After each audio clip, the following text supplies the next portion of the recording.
Mata TV YouTube Indonesia dengan bangga mempersembahkan sebuah storytelling kekinian abad ini diangkat dari karya besar S.H. Mintarja yang sangat populer di masanya, berlatar belakang kisah tanah Jawa masa lampau, tepatnya di penghujung kejayaan kerajaan tanah Jawa dengan judul Api di Bukit Menoreh.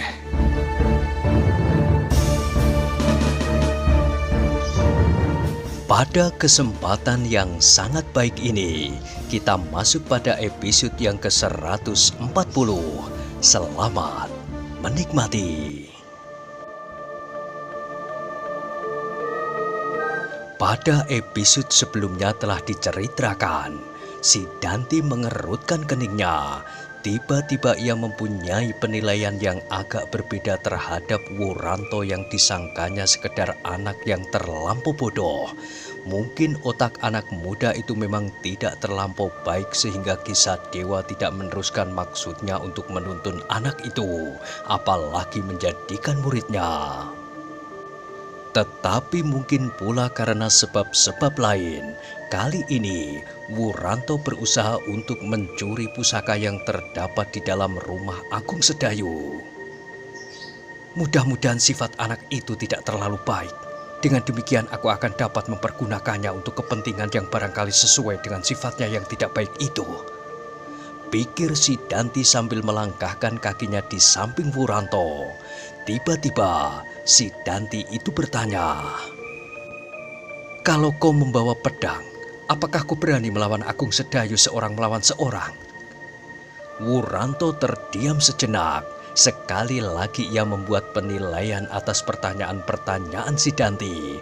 Dan kali ini ia pun menjawab, "Sebenarnya belum tentu aku dapat dikalahkan, Tuan.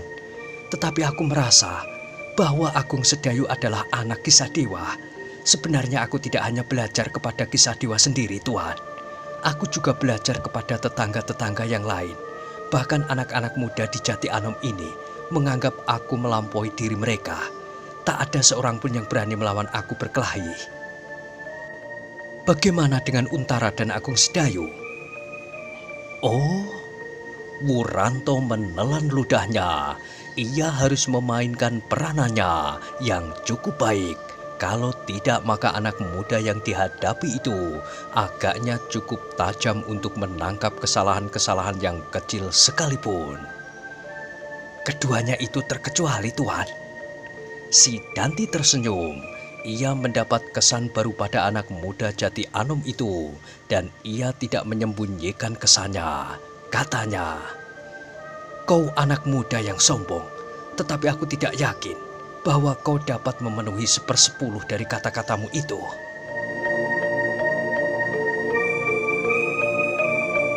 "Kenapa, Tuan?"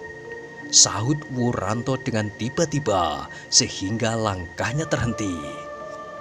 "Kenapa tidak? Kau berani kembali ke Jati Anom sekarang?" Oh, Wuranto terdiam. Sementara itu si Danti tertawa. "Jangan sekarang, Tuan." "Baik, nanti malam?" "Tentu, Tuan. Apakah sebabnya aku tidak berani?" "Wuranto," berkata si Danti, "kau akan menjadi kawanku yang terpercaya kalau kau dapat melakukan pekerjaan yang akan aku berikan kepadamu." "Pekerjaan apakah itu, Tuan?" "Tidak terlalu sulit. Kau hanya akan mondar-mandir saja dari padepokanku ke Jati Anom dan sebaliknya." "Untuk apa, Tuan?" "Apakah anak-anak muda di Jati Anom menaruh kepercayaan kepadamu?" "Tentu, Tuan," sahut Wuranto. "Aku adalah tetua anak-anak muda di sini. Meskipun tidak dinyatakan secara resmi, memang ada 1-2 anak yang tidak mau tunduk kepadaku dan kepada sebagian besar dari anak-anak muda Jati Anom. Tetapi dalam kesempatan seperti sekarang ini, mereka pasti akan segera aku singkirkan." "Singkirkan bagaimana?" bertanya si Danti. Wuranto mengerutkan keningnya. Jawabnya, Aku pernah juga melakukannya, Tuan. Aku bunuh anak yang melawan kehendakku beberapa hari yang lalu.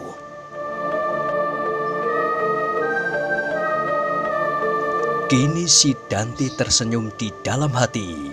Ia menemukan seorang anak muda yang menyenangkan, pengecut, sombong, pendendam, pembual dan licik. Namun si Danti bukan anak kemarin sore.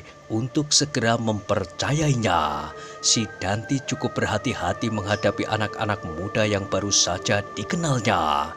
Terhadap Wuranto ini pun, si Danti cukup waspada meskipun tidak tampak pada wajah serta sikapnya. Meskipun seakan-akan ia dapat mempercayai setiap kata-kata Wuranto, namun setiap kali si Danti itu mempersoalkannya di dalam hatinya. Perjalanan mereka itu pun semakin lama menjadi semakin dekat dengan padepokan Ki Tambakwedi di lereng Merapi.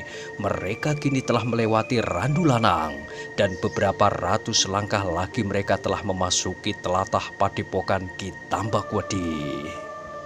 Namun yang beberapa ratus langkah itu terdiri dari jurang-jurang yang sangat curam, tebing yang terjal di antara hutan yang membujur di lereng-lereng Gunung Merapi. "Inilah padepokan kami," berkata si Danti kepada Wuranto ketika mereka melihat sebuah padepokan di antara rimbunya dedaunan dan dikitari oleh hutan-hutan yang tipis. "Disinilah aku berprihatin selama bertahun-tahun membentuk diri di bawah pimpinan Ki Tambakwedi, dan kini sebagian dari prajurit Jipang pun berada di sini pula." Wuranto mengangguk-anggukkan kepalanya ketika ia melihat berkeliling, maka hatinya menjadi berdebar-debar. Setiap kali ia melihat ujung tombak mencuat dari balik batu-batu dan dari belakang pepohonan. Beberapa kali pula ia melihat dua orang yang asyik duduk di atas sebongkah batu. Namun ternyata bahwa kedua orang itu adalah dua orang di antara para pengawas yang bertebaran.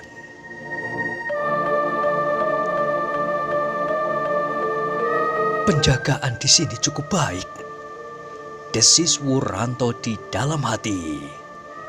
"Alangkah sulitnya untuk dapat masuk tanpa diketahui, meskipun malam hari." Tetapi Wuranto tidak segera menjadi putus asa melihat kerapatan penjagaan itu. Ia yakin bahwa di suatu tempat akan dapat diketemukan tempat-tempat yang lemah dari penjagaan itu. "Apakah yang sedang kau renungkan?" Tiba-tiba Wuranto terkejut mendengar pertanyaan si Danti. "Tidak apa-apa," sahut Wuranto. "Tetapi aku heran, apakah di tempat ini dapat diperoleh makan yang cukup bagi seluruh isi padepokan?" "Pertanyaanmu yang pertama-tama berhubung dengan tempat ini adalah soal makan. Kenapa?" Wuranto tidak segera menjawab. Ternyata setiap kata-katanya mendapat penilaian cukup cermat.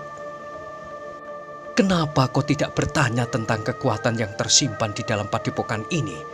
Atau siapa saja yang tinggal di padepokan ini sekarang? Atau di mana saja kami menempatkan para penjaga kami?"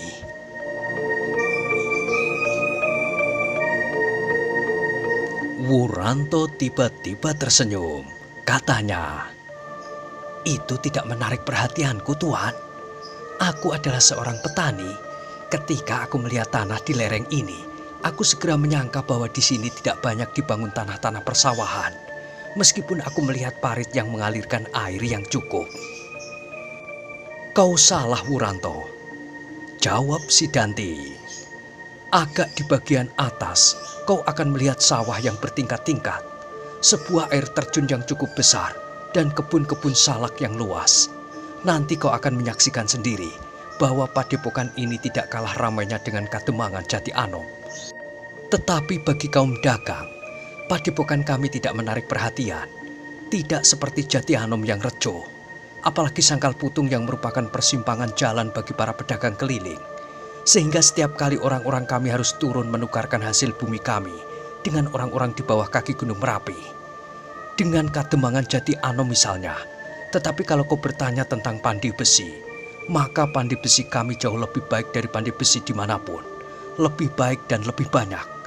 Pandai besi Sendang Gabus yang terbunuh itu pun bukan seorang yang mengagumkan di daerah kami, daerah Tambakwedi. Nama apakah sebenarnya Tambakwedi itu, Tuan? Nama tempat. Padepokan kami adalah Padepokan Tambakwedi. Orang yang bertanggung jawab atas padepokan kami kemudian disebut orang Ki Tambakwedi.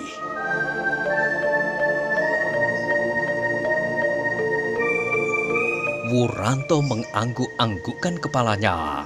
Sekali lagi ia mengedarkan pandangan matanya menebar ke sekitar padepokan Tambakwedi. Ternyata memang tanah itu adalah tanah yang subur. Adalah di luar dugaannya bahwa padepokan setinggi itu ternyata berpenduduk cukup padat. Kini padepokan itu menjadi semakin padat karena orang-orang Jipang di bawah pimpinan Sono Keling berada di sana pula. Sejenak kemudian maka mereka pun telah memasuki padepokan Tambakwedi itu. Mereka menyusup sebuah regol yang besar pada dinding padepokan yang tebal, kuat dan tinggi. Dinding batu hitam yang diatur cukup baik melingkar seputar padepokan yang ramai. Dinding ini pun merupakan sebuah persoalan. Desis Wuranto di dalam hatinya.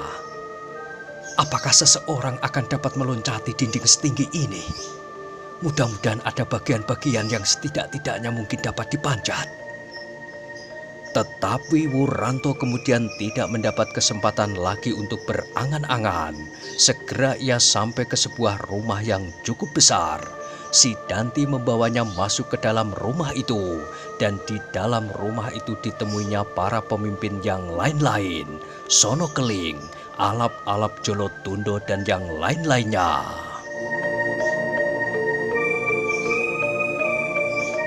Dengan canggung Wuranto duduk di antara mereka, di antara orang-orang yang belum dikenalnya. Dengan demikian maka ia harus menjadi lebih berhati-hati. Setiap kata-katanya harus dipertimbangkannya masak-masak supaya ia tidak terjerumus dalam kesulitan. Beberapa orang dari mereka menerima kedatangan Wuranto dengan sikap acuh tak acuh. Ada yang sama sekali tidak memperhatikannya lagi seperti Argojoyo. Kehadiran Wuranto bagi mereka sama sekali tidak berarti apa-apa. Tetapi ada juga di antara mereka yang menyambutnya dengan ramah. Hubungan yang baik dengan Jati Anom akan sangat menguntungkan mereka, terutama dalam segi kekuatan. Setidak-tidaknya Jati Anom jangan sampai menjadi pangkalan yang baik bagi Untara, seperti Sangkal Putung. Kalau anak-anak mudanya tidak membantu, maka kedudukan Untara pun tidak akan sekuat kedudukan Widura di Sangkal Putung. Demikian jugalah harapan si Danti. Ia mengharap Wuranto dapat membantunya, membuat Jati Anom benteng pertama bagi pertahanan Tambakwedi. Tetapi dalam waktu yang pendek ini, dia belum dapat mengirimkan pasukannya ke Jati Anom karena berbagai pertimbangan, terutama pertimbangan tentang kekuatan yang belum mencukupi untuk dibagi-bagi. Kalau ia menempatkan sebagian dari kekuatannya di Jati Anom, maka kekuatannya itu pasti tidak akan dapat melawan seandainya Untara datang dengan prajurit segelar sepapan. Sedangkan menurut perhitungannya, maka kedatangan Untara pasti tidak akan terlalu lama lagi. Maka yang dapat dikerjakannya sekarang adalah mempengaruhi anak-anak muda Jati Anom supaya mereka tidak dapat bekerja bersama dengan orang-orang Pajang, meskipun Untara dan Agung Sedayu sendiri berasal dari Jati Anom. Wuranto adalah salah seorang dari anak-anak muda Jati Anom yang akan dijadikannya alat untuk itu. Karena itu, maka setelah mereka duduk bersama sejenak, maka diajaknya kemudian Wuranto berjalan-jalan di dalam padepokan itu. Ditunjukkannya beberapa bagian dari kekuatannya di padepokan Tambakwedi itu. Diberitahukannya beberapa nama yang dapat menggetarkan dada anak muda Jati Anom itu. Tetapi sampai sedemikian jauh, si Danti masih tetap menyimpan rahasia-rahasia yang penting. Ia masih belum dapat mempercayai anak muda yang baru saja dibawanya itu. "Apakah yang menarik perhatianmu, Wuranto?" bertanya si Danti kemudian. "Tuan," jawab Wuranto, "Patisan yang di tengah-tengahnya dibelah oleh sebuah sungai adalah patisan yang baik. Kehidupan di atasnya pasti diliputi oleh suasana tentram dan damai seperti padukuhan ini. Apalagi menurut penglihatan sepintas, padukuhan ini pun dikelilingi oleh jalan yang cukup lebar. Bukankah begitu?" "Memang patisan ini dibelah oleh sebuah sungai," sahut si Danti. "Tetapi tidak dikelilingi penuh oleh jalan seperti yang kau maksud. Di sisi timur dan utara memang membujur jalan yang cukup lebar. Di sisi barat sebuah jalan sempit. Tetapi di sisi selatan padepokan ini berbatasan dengan sebuah pategalan." Wuranto mengangguk-anggukkan kepalanya, tetapi ia tidak segera bertanya lagi. "Kau memang seorang petani yang tekun," berkata si Danti. "Perhatianmu yang pertama-tama tertuju pada sungai, jalan dan parit. Apakah kau tidak tertarik kepada hal-hal yang lain?" "Tentu, Tuan," jawab Wuranto. "Aku tertarik juga akan kekuatan prajurit di Tambak Wedi ini. Aku tertarik kepada ketabahan hati mereka." "Apakah kau tidak ingin menjadi seorang prajurit? Bukankah kau sudah pernah belajar bermain pedang?" "Tentu, Tuan. Aku ingin menjadi seorang prajurit yang baik, seperti Tuan misalnya." Si Danti tertawa. "Kau pasti akan dapat menjadi seorang prajurit yang baik." Wuranto tertawa pula, katanya, "Hehehe, Tuan berolok-olok." Si Danti masih juga tertawa, tetapi ia tidak menjawab kata-kata Wuranto itu. Sejenak ia berdiam diri sambil melangkah mengelilingi padepokannya yang cukup luas. Setiap kali mereka bertemu dengan beberapa orang laki-laki yang garang dengan pedang di lambung masing-masing. Desah Wuranto di dalam hatinya. Padukuhan ini penuh dengan senjata yang siap menyambut pasukan Pajang apabila mereka datang kemari. Alangkah sulitnya untuk mencapai padepokan ini. Di antara cerung-cerung jurang dan tebing, pasukan Tambak Wedi mendapat kesempatan yang cukup banyak untuk menyambut pasukan Pajang apabila mereka merayap naik. "Wuranto," tiba-tiba si Danti berkata, "Kau dapat mencoba membantu kami apabila kau mau. Tetapi kau harus yakin bahwa kami akan dapat mengenyahkan kekuasaan Pajang, setidak-tidaknya untuk sementara dari telatah di sekitar Gunung Merapi. Pengaruh Ki Tambak Wedi cukup luas di sini. Sekarang baru dihimpunnya orang-orang yang percaya kepada kekuatannya. Orang-orang dari segenap sudut daerah ini. Orang-orang dari Prambanan, Mayungan, Pucangan, Asem Gede, bahkan kelak pasti dari daerah yang lebih jauh, Wonokerto dan Mangir. Sedang aku sendiri adalah putra kepala tanah perdikan menoreh yang luas. Semuanya itu akan merupakan landasan yang kuat untuk melawan Pajang yang kini agaknya harus menghadapi kekuatan para bupati di pesisir utara. Suatu ketika, pasukan Pajang akan menjadi semakin lemah, sedang kita menjadi semakin kuat. Suatu ketika, maka Utara dan Widura pasti akan ditarik kembali untuk menghadapi pemberontakan di sebelah timur kekuasaan Demak Lama. Nah, dalam pada itu kami akan dapat membangun kekuatan. Kau tahu bahwa Jati Anom akan dapat menjadi benteng yang kuat dari kekuasaan Ki Tambak Wedi di sini. Kelak Jati Anom pasti akan menjadi pintu gerbang yang ramai dari suatu daerah yang besar yang dapat menyaingi Pajang sekarang ini.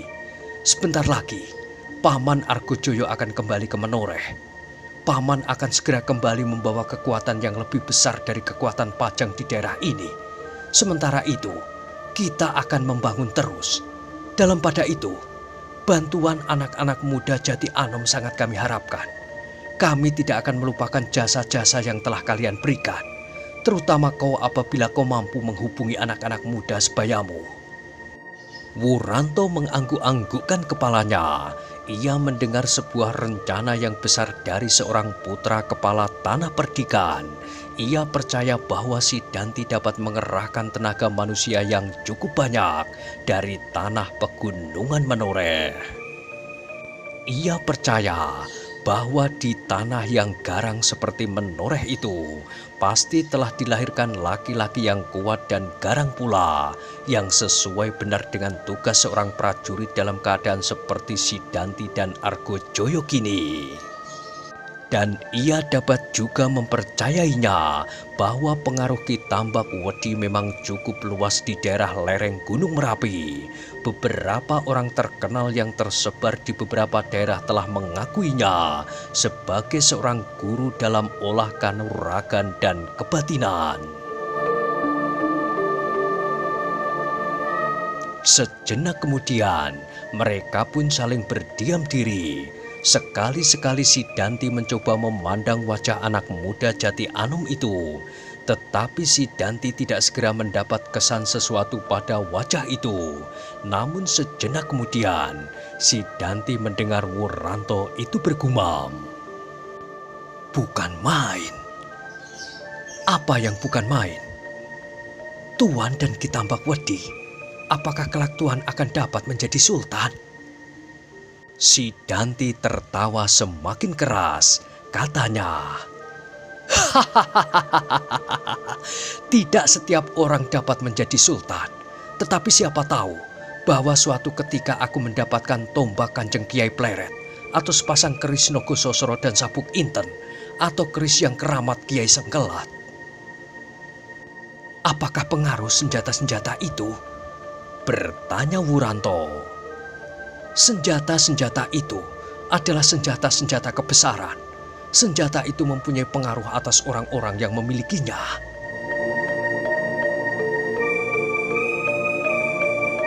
Wuranto mengangguk-anggukkan kepalanya.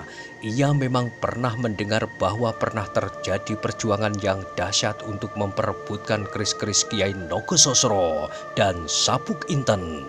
Tetapi ia tidak membuat tanggapan sepatah kata pun. Nah, pikirkanlah Wuranto. Mungkin kau akan dapat menjadi seorang Demang atau seorang kepala tanah perdikan seperti ayahku. Tetapi apakah kau berani pulang ke Jati Anom? Kenapa tidak, Tuan? Kalau bertemu dengan Agung Sedayu, sudah aku katakan, Tuan, aku akan datang malam hari. Sehingga kemungkinan untuk bertemu dengan Agung Sedayu dapat dihindari. Bagaimana mungkin kau dapat bertemu dengan anak-anak muda yang lain? Aku kunjungi rumahnya masing-masing. Kalau aku sudah mempunyai cukup kawan, maka aku akan dapat menyingkirkan Agung Sedayu. Kalau Untara datang bersama pasukannya, kami akan menyingkir. Jangan, biarlah kalian tinggal di rumah kalian masing-masing. Kalian akan merupakan pembantu yang baik. Kalian dapat memberitahukan kepada kami apa saja yang telah dilakukan oleh Untara. Tidak perlu kau sendiri, sebab Agung Sedayu telah pernah melihat kau datang bersama aku. Kau dapat menempatkan beberapa orang di Jati Anom. Dari mereka kau akan mendapatkan beberapa keterangan yang akan kau bawa kemari. Wuranto mengangguk-anggukkan kepalanya. Bagaimana? Akan aku coba, Tuan.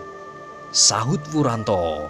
Si Danti tersenyum, tetapi senyumnya itu sangat meragukan hati Wuranto.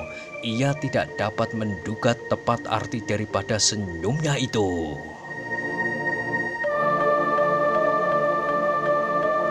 Apakah kau masih ingin berjalan-jalan? Tiba-tiba si Danti bertanya. Iya, Tuan. Di manakah sawah yang bertingkat-tingkat itu? Bertanya Wuranto. Perhatianmu sebagian besar masih tertuju pada sawah dan parit. Tetapi baiklah, marilah kita kembali. Kau akan mendapat kawan yang baik. Wuranto mengangguk-anggukkan kepalanya. Diikutinya si Danti berjalan kembali ke Banjar ke tempat para pemimpin laskar di Padepokan Tambak Wedi. Kemudian dipanggilnya seorang anak muda yang sebaya dengan Wuranto. Alap-alap Jolotundo. Adi, Berkata si Danti kepada alap-alap itu, "Kau mendapat seorang kawan dari Jati Anom yang bersedia membantu perjuangan kita. Ia ingin melihat-lihat daerah padepokan ini, tetapi perhatiannya sebagian besar tertarik pada sawah dan parit-parit. Nah, bawalah ia berjalan-jalan, supaya ia mengenal daerah ini dengan baik." Alap-alap Jolotundo memandangi Wuranto sejenak. Matanya yang tajam telah menumbuhkan berbagai pertanyaan di hati Wuranto. Tetapi betapa tajam mata anak muda itu. Namun anak muda ini pasti tidak selicik si Danti. "Baiklah," jawab alap-alap Jolotundo dengan ragu. "Marilah, kemana kau ingin berjalan-jalan?" Terasa bahwa anak muda yang disebut bernama alap-alap Jolotundo ini agak terlampau kasar. Namun Wuranto tidak akan dapat menolaknya. "Pergilah dan bawalah kemana kau suka," berkata si Danti kemudian. Keduanya pun kemudian melangkah keluar. Tetapi belum lagi mereka meninggalkan halaman, terdengar si Danti memanggil alap-alap Jolotundo. Ketika mereka sudah berhadapan di muka pintu, maka si Danti pun berbisik perlahan, "Jangan kau anggap anak muda itu seperti seekor kelinci yang bodoh. Ternyata ia cerdik melampaui kancil. Awasi dan ingat-ingat apa saja yang ingin dilihatnya." Tiba-tiba alap-alap Jolotundo tersenyum. "Apakah maksudmu? Aku harus menyelesaikannya dan melemparkannya ke sawah atau ke sungai?" "Jangan, kita harus mendapatkan kepastian apakah ia dapat kita pergunakan atau tidak."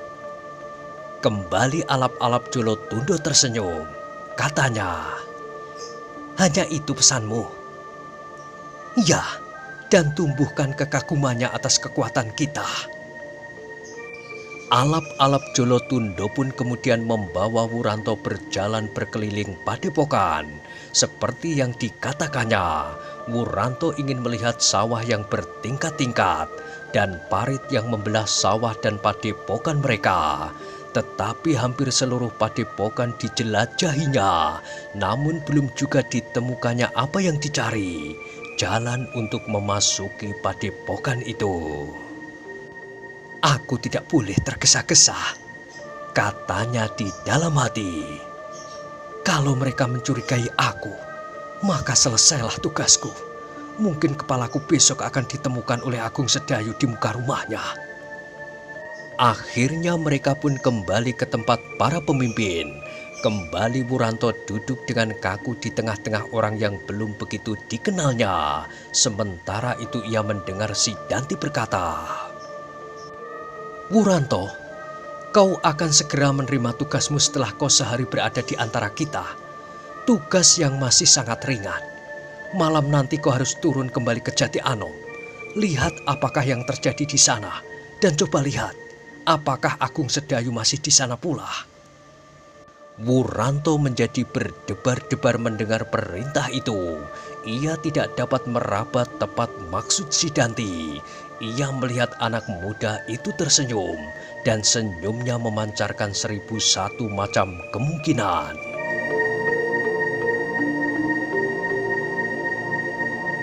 Karena itu Wuranto tidak segera menjawab, maka berkatalah si Danti, "Bagaimana? Apakah kau sanggup melakukannya? Kau tidak perlu takut terhadap siapapun. Kau harus belajar berani menghadapi bahaya. Apabila kau benar-benar ingin menjadi seorang prajurit yang baik, kau dapat mengatakan kepada kawan-kawanmu di Jati Anom tentang apa yang kau lihat di sini. Kekuatan Tambak Wedi tidak akan dapat digoyahkan hanya oleh kekuatan Untara. Kalau seluruh prajurit Pajang di sepanjang pantai utara dan di seluruh daerah Brangwetan ditarik, mungkin Tambak Wedi dapat bedah. Itu pun baru suatu kemungkinan. Apalagi sebentar lagi kalau prajurit dari Menoreh sudah datang, maka tidak akan ada kekuatan yang dapat memasuki daerah Tambak Wedi. Semuanya pasti akan hancur selagi mereka mencoba memanjat tebing Gunung Merapi ini." Wuranto masih berdiam diri, tetapi terasa detak jantungnya menjadi semakin keras memukul dinding dadanya. "Nah, pergilah, Kalau kau masih belum berani bertemu dengan Agung Sedayu, maka tugasmu hanyalah melihat apakah ia masih berada di Jati Anom. Wuranto tidak akan dapat terus-menerus berdiam diri tanpa menanggapi perintah itu. Karena itu maka kemudian jawabnya perlahan-lahan. Baiklah Tuan, aku akan pergi ke Jati Anom. Si Danti tertawa. Kenapa kau ragu-ragu? Kau takut? Tidak Tuan, sahut Wuranto. Baik, tetapi si Danti masih tertawa. Kalau kau berangkat senja nanti, maka besok pagi-pagi kau sudah kembali kemari. Kau akan langsung memberitahukan tugasmu itu kepadaku. Apakah yang telah terjadi di Jati Anom dan apakah Agung Sedayu masih berada di tempat itu? Baik Tuan, sahut Wuranto. Hubungi anak-anak muda yang dapat mengerti apa yang akan kau katakan kepada mereka. Kepada yang berkeras kepala kau dapat memberikan gambaran bahwa Tambak Wedi akan mampu menggilas Jati Anom apabila dikehendaki. Mereka yang menentang akan hancur, sedang mereka yang memilih perjuangan kami akan menikmati kemenangan. Baik Tuan. Nah, sekarang beristirahatlah. Berangkatlah senja nanti. Kau tidak perlu menemui aku lagi. Kemudian kepada salah seorang yang berada di tempat itu si Danti berkata, tempatkan anak muda ini di rumah kakek Kriya. Wuranto pun kemudian dibawa pergi ke pondokan yang diperuntukkannya. Ia harus beristirahat sejenak supaya senja nanti ia dapat melakukan tugasnya. Berjalan kembali ke Jati Anom dan pagi-pagi besok ia harus sudah menghadap si Danti.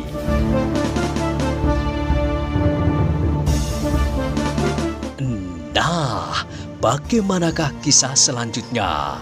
Silahkan ikuti terus kisah Api di Bukit Menoreh pada episode berikutnya. Sampai jumpa.